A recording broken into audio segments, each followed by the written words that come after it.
दोस्तों नमस्कार। ये है मार्गदर्शन फॉर सिविल सर्विसेज। मैं अनुराग चौधरी। दोस्तों, घटना चक्र सामान्य अध्ययन पूर्वावलोकन श्रृंखला में प्रस्तुत है विश्व के भूगोल से संबंधित महत्वपूर्ण प्रश्नों का रिवीजन जो विभिन्न प्रतियोगी परीक्षाओं के प्रीवियस ईयर्स में पूछे गए हैं। इस वीडियो में हम विश्व के भूगोल के अंतर्गत अधीन क्षेत्र, स्थल रुद्ध देश, विभिन्न देशों के पुराने नाम और अंतर्राष्ट्रीय सीमा रेखाओं से संबंधित सभी महत्वपूर्ण प्रश्नों को कवर करेंगे। तो आइए शुरू करते हैं आज का वीडियो। विश्व के भूगोल में सबसे पहले हम अधीन क्षेत्र से संबंधित महत्वपूर्ण प्रश्नों को देखेंगे। अधीन क्षेत्र क्या होता है? तो दोस्तों, अधीन क्षेत्र या निर्भर क्षेत्र वह क्षेत्र होता है जिसके पास एक राष्ट्र के रूप में पूर्ण राजनीतिक स्वतंत्रता या संप्रभुता नहीं होती और इन्हें शासक राष्ट्र की मुख्य भूमिका हिस्सा भी नहीं माना जाता है। जैसे फ्रांस के अधीन क्षेत्र मार्टिनिक द्वीप है, ये कैरोबियन सागर के पूर्व में स्थित है। फ्रेंच पोलिनेशिया ये दक्षिणी मध्य प्रशांत महासागर में स्थित है जिस पर फ्रांस का अधिकार है। फ्रेंच गुयाना ब्राज़ील और सूरीनाम के बीच स्थित फ्रेंच अधिकृत क्षेत्र है। और इसी तरह रीयूनियन द्वीप मेडागास्कर के पूर्व में हिंद महासागर में फ्रांस के अधिकृत क्षेत्र है। और इसी तरह दोस्तों, न्यू कैलिडोनिया द्वीप ऑस्ट्रेलिया के पूर्व में दक्षिणी पश्चिमी प्रशांत महासागर में है और न्यू कैलिडोनिया में निकिल के भंडार पाए जाते हैं। ये द्वीप फ्रांस के अधिकार क्षेत्र में आता है। और आप देख लीजिए कि जो फेरो द्वीप समूह है ये डेनमार्क के अधीन क्षेत्र है। ये उत्तरी अटलांटिक महासागर में यूनाइटेड किंगडम के उत्तर में स्थित है। इसी तरह अमेरिकन सामोआ ऑस्ट्रेलिया के पूर्व में दक्षिणी प्रशांत महासागर में स्थित द्वीप समूह है और ये सन 1900 से संयुक्त राज्य अमेरिका के अधीन है। तो इस तरह से ये अधीन क्षेत्र जो हैं ये निर्भर क्षेत्र होते हैं जिनके पास एक राष्ट्र के रूप में पूर्ण राजनीतिक संप्रभुता नहीं होती है। आइए प्रश्नों पर आ जाते हैं। पहला प्रश्न है दोस्तों कि सूची 1 का तथा सूची 2 का सुमेलन करिए और दिए गए कूट से सही उत्तर का चयन करिए। इसमें देश और अधीन क्षेत्र दिए गए हैं। दोस्तों देखिए, मार्टिनिक द्वीप कैरोबियन सागर के पूर्व में स्थित है और इस पर फ्रांस का अधिकार है। इसी तरह आप देखिए, सांता क्रूज जो है ये स्पेन के अधीन क्षेत्र है और ग्रीनलैंड डेनमार्क के अधीन जो है, ग्रीनलैंड डेनमार्क के अधीन क्षेत्र है और क्रिसमस द्वीप ये ऑस्ट्रेलिया का अधीन क्षेत्र है। तो यहाँ पर सही सुमेलन क्या हो जाएगा? 4 3 1 2। तो 4 3 1 2 नाम से यहाँ पर अगर हम देखेंगे तो 4 3 1 2 के नाम से कोई भी विकल्प यहाँ पर नहीं है। लेकिन आप जानकारी के लिए जान लें कि मार्टिनिक द्वीप कैरोबियन सागर के पूर्व में 1128 वर्ग किलोमीटर क्षेत्रफल वाले इस द्वीप पर फ्रांस का अधिकार है। सांता क्रूज स्पेन का अधीन क्षेत्र है। ग्रीनलैंड डेनमार्क के अधीन क्षेत्र स्वायत्त क्षेत्र है और क्रिसमस द्वीप ऑस्ट्रेलिया का अधीन क्षेत्र है। हिंद महासागर में स्थित ये द्वीप पश्चिमी ऑस्ट्रेलिया में पर्थ से लगभग 2605 किलोमीटर उत्तर पश्चिम में स्थित है। अगला प्रश्न है, निम्नलिखित में से कौन एक स्थल रुद्ध देश है? आपको बताना है। ऑप्शन है सूरीनाम, बोलीविया, उरुग्वे या पेरू। तो सही उत्तर बोलीविया। दोस्तों आप जान लीजिए, बोलीविया जो है दक्षिण अमेरिका में स्थित एक स्थल अवरुद्ध या लैंडलॉक्ड कंट्री है। अगला प्रश्न है, कौन सा एक देश भौगोलिक रूप से अमेरिका में स्थित होने पर भी राजनैतिक दृष्टि से यूरोप का भाग है? ऑप्शन है आइसलैंड, कैनरी आइसलैंड, ग्रीनलैंड या क्यूबा। तो सही उत्तर ग्रीनलैंड। ग्रीनलैंड की खोज एरिक द रेड ने की थी। 1380 में डेनमार्क ने इस पर अधिकार कर लिया और तब से ही ये राजनीतिक दृष्टि से यूरोप का भाग है। अगला प्रश्न है, नीचे दिए हुए मानचित्र पर ध्यान दीजिए जिसमें 4 स्थान दिए गए हैं 1 2 3 4। तो ये अफ्रीका महाद्वीप का जो क्षेत्र है उसमें दर्शाया गया है 1 2 3 4। तो इसमें से इस राजनीतिक मानचित्र में कौन सा स्थान चेचन्या के रूप में है आपको बताना है। तो चेचन्या के रूप में जो है ये 3 जो भाग है ये चेचन्या है। आप जान लीजिए कि ऑप्शन जो बिंदु संख्या 3 इसमें दर्शाया गया है वो चेचन्या है। चेचन्या दोस्तों काकेशस पर्वत के उत्तरी भाग पर स्थित रूस का दक्षिणी गणराज्य है और राजनीतिक रूप से इसे स्वायत्त गणराज्य का दर्जा प्राप्त है। चेचन्या की राजधानी ग्रोजनी है। अगले प्रश्न पर आते हैं। सूची 1 का सूची 2 से सुमेलन करिए और दिए गए कूट से सही उत्तर का चयन करिए। इसमें विश्व के द्वीप और स्वामित्व वाले देशों का मिलान करना है। एल्यूशियन द्वीप पर आप जान लीजिए संयुक्त राज्य अमेरिका का अधिकार है। बियर द्वीप पर नॉर्वे का, ग्रीनलैंड पर डेनमार्क का और फ्रेंच जोसेफ लैंड पर ये द्वीप समूह जो है रूस के अधिकार क्षेत्र में आता है। तो सही सुमेलन आपका हो जाएगा 4, 3, 2 और 1। तो यहाँ पर देखिए 4, 3, 2 और 1 ऑप्शन ए आपका सही उत्तर हो जाएगा। अगला प्रश्न है निम्नलिखित युग्मों पर विचार कीजिए। यहाँ पर क्षेत्र जो कभी समाचारों में उल्लिखित होते हैं और देश इनका मिलान करना है।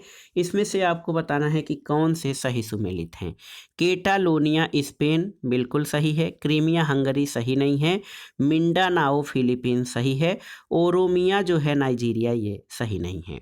तो यहाँ पर केवल 1 और 3 आपके सुमेलित हैं। ऑप्शन सी आपका सही उत्तर हो जाएगा। बहुत ही महत्वपूर्ण प्रश्न है, आप जान लीजिए।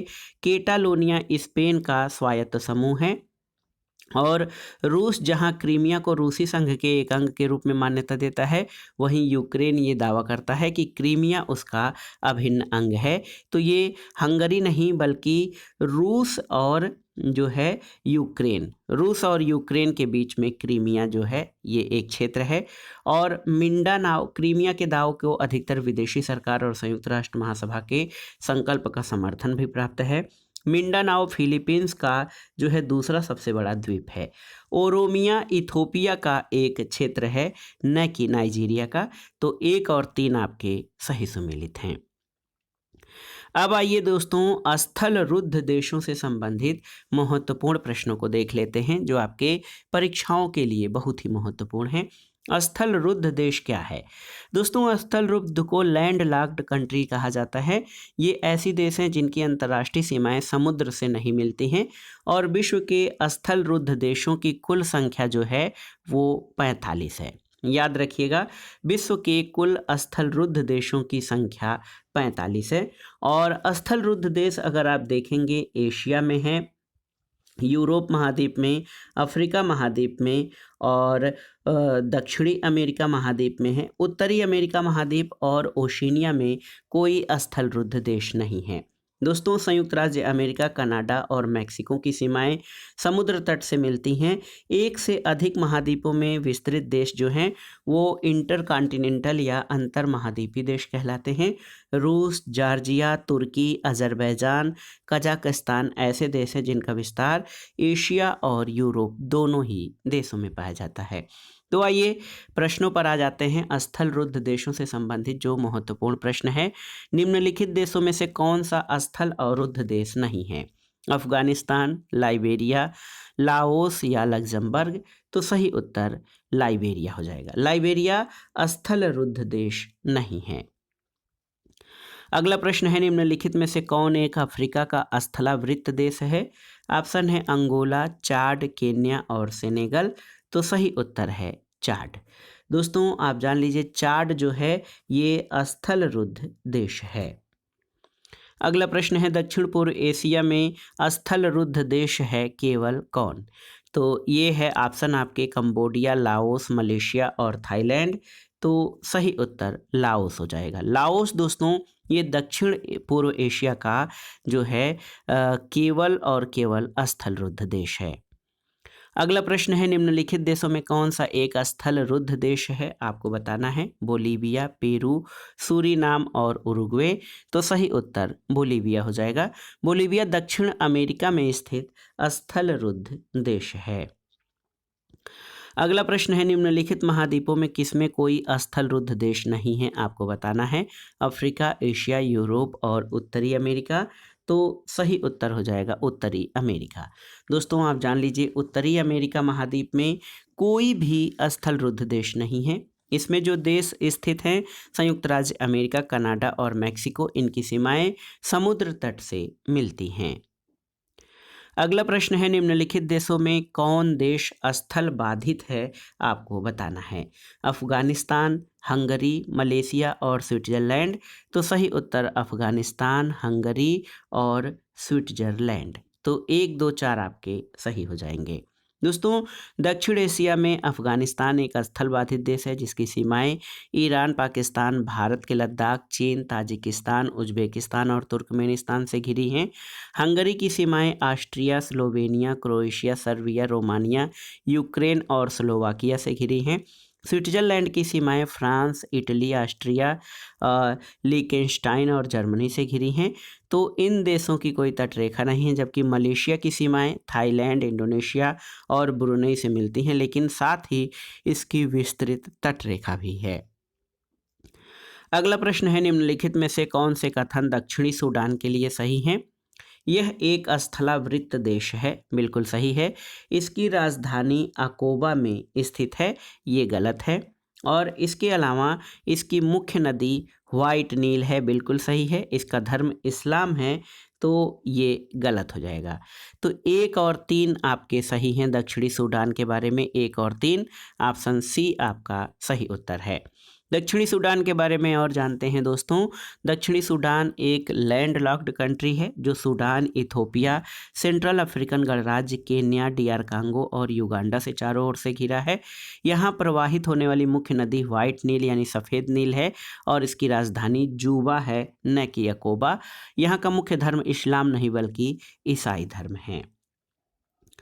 अगला प्रश्न है, निम्नलिखित देशों में कौन अंतर महाद्वीपीय देश हैं? आपको बताना है, यानी जिनका विस्तार एक से अधिक महाद्वीप में है। ऑप्शन है लाओस, जॉर्जिया, टर्की और ट्यूनीशिया। तो सही उत्तर है जॉर्जिया और टर्की यानी तुर्की। तो ऑप्शन बी आपका सही उत्तर हो जाएगा। दोस्तों, एक से अधिक महाद्वीपों में विस्तृत देश अंतर महाद्वीपीय देश कहलाते हैं। जॉर्जिया और टर्की ऐसे देश हैं जिनका विस्तार एशिया से लेकर यूरोपीय महाद्वीप तक है। अगला प्रश्न है, निम्नलिखित में से कौन एक भू आबद्ध देश नहीं है? उज्बेकिस्तान, किर्गिस्तान, ताजिकिस्तान और अजरबैजान। तो सही उत्तर अजरबैजान ये भू आबद्ध देश नहीं है। दोस्तों, चारों भू आबद्ध देश के अंतर्गत आते हैं अगर अजरबैजान को भी लिया जाए, लेकिन अगर जो ये प्रश्न पूछा गया है तो किर्गिस्तान और ताजिकिस्तान पूरी तरह से भू आबद्ध देश हैं। उज्बेकिस्तान की उत्तरी पश्चिमी सीमा अरल सागर से मिलती है। तो अजरबैजान की पूर्वी सीमा पर कैस्पियन सागर के ही तट पर अजरबैजान की राजधानी बाकू स्थित है। तो ए और डी दोनों सही प्रतीत होते हैं। अरल सागर पूर्व सोवियत संघ के इलाके में आता था और सोवियत संघ द्वारा अरल सागर में प्रवाहित होने वाली नदियों का रुख सिंचाई परियोजनाओं के कारण मोड़ दिए जाने के कारण ये अधिकांशतः सूख चुका है और इसके मूल क्षेत्र के लगभग 10% के बराबर ही रह गया है। जबकि कैस्पियन सागर विश्व में चारों ओर भूमि से घिरी हुई सबसे बड़ी झील या एक सागर है। तो इस तथ्य को ध्यान में रखा जाए तो सही उत्तर अजरबैजान यानी ऑप्शन डी हो सकता है। अगला प्रश्न है, निम्नलिखित में से कौन एक स्थल रुद्ध देश है? आपको बताना है। बेल्जियम, हंगरी, रोमानिया या यूक्रेन। तो सही उत्तर हंगरी है। हंगरी स्थल रुद्ध देश है जो Ukraine, Romania, Serbia, Croatia, Slovenia, Austria और स्लोवाकिया से घिरा हुआ है। बेल्जियम की सीमा उत्तर सागर में से और रोमानिया की सीमा काला सागर से और यूक्रेन की सीमा काला सागर और एजोब सागर से मिलती है। अगला प्रश्न है, निम्नलिखित में से कौन से देश चारों ओर से स्थलों से घिरे हैं? आपको बताना है। यहाँ पर ऑप्शन देख सकते हैं आप, आर्मेनिया, मोंटेनिग्रो, बोत्सवाना और इथोपिया। तो दोस्तों, आप जान लीजिए चारों ओर से स्थलों से घिरे हुए में Armenia, Botswana, Ethiopia. Armenia, Ethiopia, Botswana ये जो हैं चारों ओर से घिरे हैं। आर्मेनिया जॉर्जिया, अजरबैजान, ईरान और तुर्की से। बोत्सवाना नामीबिया, जाम्बिया, जिम्बाब्वे, दक्षिण अफ्रीका से। और Ethiopia Eritrea, Djibouti, Somalia, Kenya, दक्षिण सूडान और सूडान से घिरा हुआ है। तो यहाँ पर देखा जाए तो आर्मेनिया, बोत्सवाना और इथोपिया, आर्मेनिया, बोत्सवाना और इथोपिया 1, 3, 4। तो यहाँ पर कोई भी विकल्प आपका सही नहीं है। 1, 3 और 4 ये देश स्थल रुद्ध देश के अंतर्गत आते हैं। अगला प्रश्न है, निम्नलिखित में से कौन सही ढंग से मेल नहीं खाता है? आपको बताना है। रेडक्लिफ रेखा भारत और पाकिस्तान सही है। मैग्नीटाट रेखा ये फ्रांस और जर्मनी सही है। डूरंड रेखा बांग्लादेश और भारत सही नहीं है। हिंडनबर्ग रेखा बेल्जियम और जर्मनी ये आपका सही है। तो रेड क्लिफ रेखा पर जो है ये भारत और पाकिस्तान के बीच है, जिस क्षेत्र को न्यायपूर्ण रूप से विभाजित करने के लिए रेड क्लिफ को नियुक्त किया गया था। और मैगीनाट रेखा फ्रांस और जर्मनी के बीच की अंतर्राष्ट्रीय सीमा है। हिंडनबर्ग रेखा बेल्जियम और जर्मनी के बीच है। डूरंट रेखा पाकिस्तान और अफगानिस्तान तथा भारत और अफगानिस्तान के बीच एक अंतर्राष्ट्रीय सीमा रेखा है। अब आइए दोस्तों विभिन्न देशों के पुराने नाम से संबंधित महत्वपूर्ण प्रश्नों को देख लेते हैं। दोस्तों विश्व में कई ऐसे देश हैं जिनके नामों में समय और परिस्थिति के अनुसार परिवर्तन किए गए हैं। जैसे घाना अफ्रीकी महाद्वीप का ब्रिटिश उपनिवेश था। इनसे स्वतंत्रता प्राप्त करने वाला प्रथम राष्ट्र था। घाना का पुराना नाम गोल्ड कोस्ट था। डच गुयाना को वर्तमान में सूरीनाम के नाम से जाना जाता है। और आप जानते हैं कि जिम्बाब्वे पहले दक्षिणी रोडेशिया के नाम से जाना जाता था और इसकी राजधानी हरारे का नाम पहले सेलिसबरी था। आइए विश्व के देशों के परिवर्तित नाम देख लेते हैं। जापान, इसका पुराना नाम निप्पन है। म्यांमार का पुराना नाम बर्मा था। ईरान का पुराना नाम पर्शिया। मलावी का पुराना नाम न्यासालैंड। लिसेथो जो है इसका पुराना नाम बासुतोलैंड था। और नीदरलैंड दोस्तों इसको पुराने समय में हालैंड और आज भी अनौपचारिक रूप से इसको हॉलैंड कहते हैं, नीदरलैंड का पुराना नाम है। इथोपिया का पुराना नाम एबिसिनिया। बेलीज का पुराना नाम ब्रिटिश होंडुरास। बोत्सवाना को बिचुआना लैंड कहा जाता था और कंबोडिया का पुराना नाम डेमोक्रेटिक कंपोचिया था। जिबूती का पुराना नाम फ्रेंच सोमालीलैंड और जिम्बाब्वे को दोस्तों दक्षिणी रोडेशिया कहते थे। जाम्बिया का पुराना नाम उत्तरी रोडेशिया है और कांगो लोकतांत्रिक गणराज्य का पुराना नाम जायरे है। मेडागास्कर को मालागाशी गणतंत्र कहा जाता था पहले। सुमात्रा जो कि इंडोनेशिया का द्वीप है इसको सुवर्ण द्वीप के नाम से। मलेशिया को फेडरेशन ऑफ मलाया और इस्वातिनी जो है स्वाजीलैंड कहा जाता था। श्रीलंका का पुराना नाम सिलोन था और बुर्किना फासो का पुराना नाम अपर वोल्ट था। बेनिन को दाहोमे के नाम से जाना जाता था। आइए इससे संबंधित कुछ प्रश्नों को देख लेते हैं। सूची 1 का सूची 2 से सुमेलन करिए और दिए गए कोड से सही उत्तर का चयन करिए। तो यहाँ पर देखिए श्याम, श्याम जो है दोस्तों, श्याम ये थाईलैंड का पुराना नाम है। फार्मोसा तो आप जान लीजिए ताइवान को पहले फार्मोसा द्वीप कहा जाता था। मेसोपोटामिया इराक और बर्मा का जो है नया नाम जो है ये आप जान लीजिए म्यांमार है। तो सही मिलान हो जाएगा 3 1 4 2। तो यहाँ पर 3 1 4 2 ऑप्शन डी आपका सही उत्तर हो जाएगा। दोस्तों आप जान लीजिए कि पहले ताइवान को फार्मोसा, म्यांमार को बर्मा, थाईलैंड को श्याम और इराक को मेसोपोटामिया के नाम से जानते थे। अगला प्रश्न, वर्तमान नाम और पुराने नाम का सुमेलन करना है आपको और दिए गए कोड से सही उत्तर का चयन करना है। हरारे, हरारे सेलिसबरी पुराना नाम बिल्कुल सही है। इथोपिया का इबिसोनिया। घाना को डच गुयाना नहीं बल्कि गोल्ड कोस्ट कहा जाता था और किन्सासा का लियोपोल्डविले कहा जाता था। तो विकल्प सी के अलावा दोस्तों अन्य सभी सुमेलित हैं और कौन सा सुमेलित नहीं है, तो ऑप्शन सी इस प्रश्न का सही उत्तर हो जाएगा।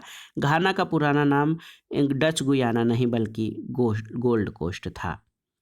अगला प्रश्न है, जिम्बाब्वे पहले जाना जाता था किस नाम से? तो सही उत्तर साउथ रोडेशिया। दोस्तों जिम्बाब्वे पहले दक्षिणी रोडेशिया के नाम से जाना जाता था और ये एक ब्रिटिश उपनिवेश था। इसकी राजधानी हरारे का नाम पहले सेलिसबरी था। अब आइए अंतर्राष्ट्रीय सीमा रेखाओं से संबंधित महत्वपूर्ण प्रश्नों को देख लेते हैं जो परीक्षाओं के लिए अत्यंत महत्वपूर्ण हैं। दोस्तों दुनिया में अनेक ऐसे देश हैं जिनके बीच की अंतर्राष्ट्रीय सीमा रेखाएं ऐतिहासिक विवादों के कारण चर्चित रही हैं और इसमें रियो ग्रांडे नदी संयुक्त राज्य अमेरिका की दक्षिणी सीमा को मैक्सिको से अलग करती है। और देखिए एक विक्टोरिया झील है, इसको विक्टोरिया न्यांजा के नाम से जाना जाता है। यह सतह पर दुनिया की दूसरी सबसे बड़े ताजे पानी की झील है। इस पर तंजानिया, युगांडा और केन्या तीनों ही देशों का प्रशासनिक अधिकार है। मैकमोहन रेखा भारत और चीन के मध्य सीमा रेखा बनाती है और इसका नाम सर हेनरी मैकमोहन के नाम पर किया गया था। हेनरी मैकमोहन भारत के विदेश सचिव और संधि के प्रमुख ब्रिटिश मध्यस्थ थे। भारत इसे अंतर्राष्ट्रीय अस्थायी राष्ट्रीय सीमा मानता है, जबकि चीन इसे अस्थायी नियंत्रण रेखा मानता है।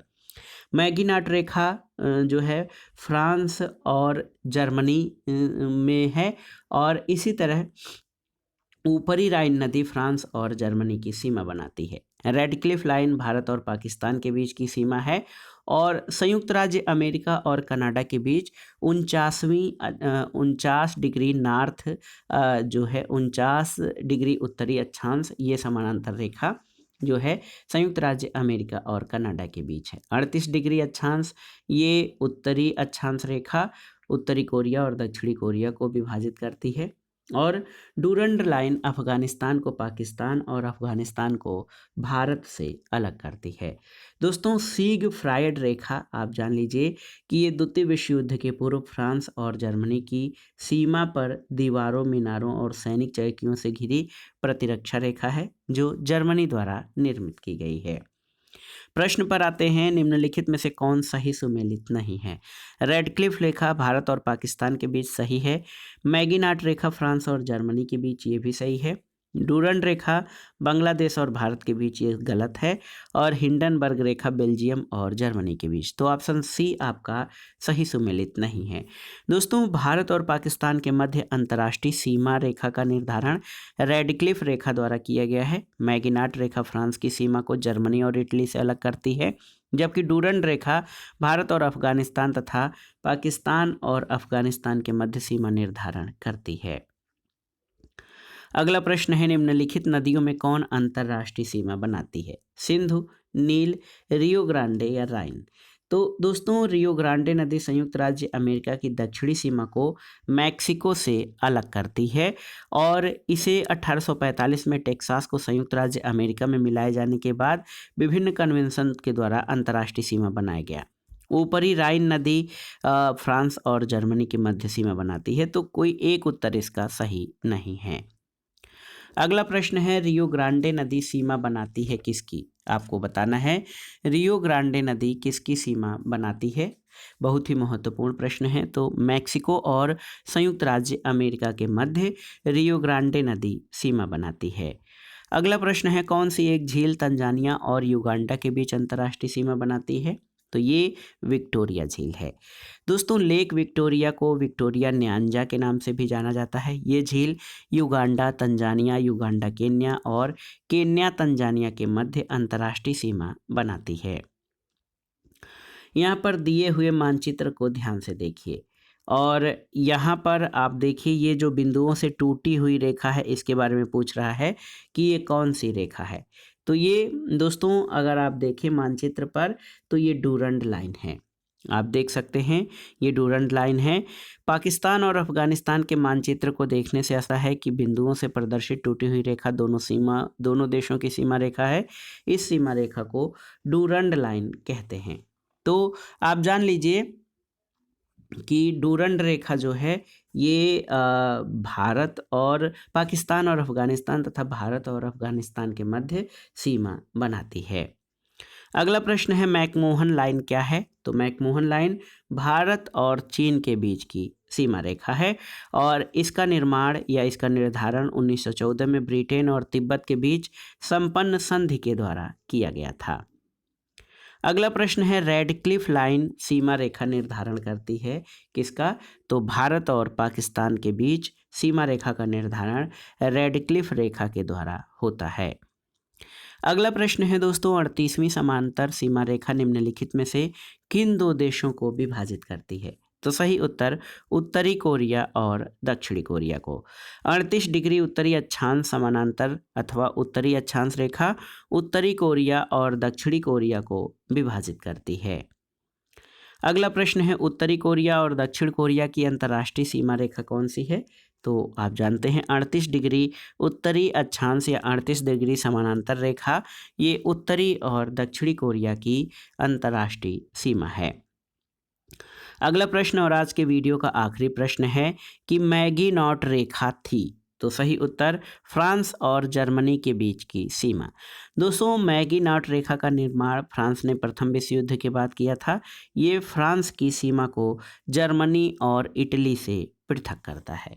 तो दोस्तों, ये था आज का वीडियो और ये बहुत ही महत्वपूर्ण वीडियो था जिसमें हमने विभिन्न स्थल रुद्ध देशों के पुराने नाम और अंतर्राष्ट्रीय सीमा रेखाओं से संबंधित महत्वपूर्ण प्रश्नों को कवर किया है। ये प्रश्न आपके आगामी परीक्षाओं के लिए बहुत ही उपयोगी हैं। आप इन प्रश्नों को तैयार कर लीजिएगा। वीडियो आपको कैसा लगा हमें कमेंट बॉक्स में ज़रूर बताइएगा। वीडियो को लाइक करें, शेयर करें और इस चैनल मार्गदर्शन फॉर सिविल सर्विसेज को सब्सक्राइब करें। वीडियो देखने के लिए धन्यवाद दोस्तों। नमस्कार।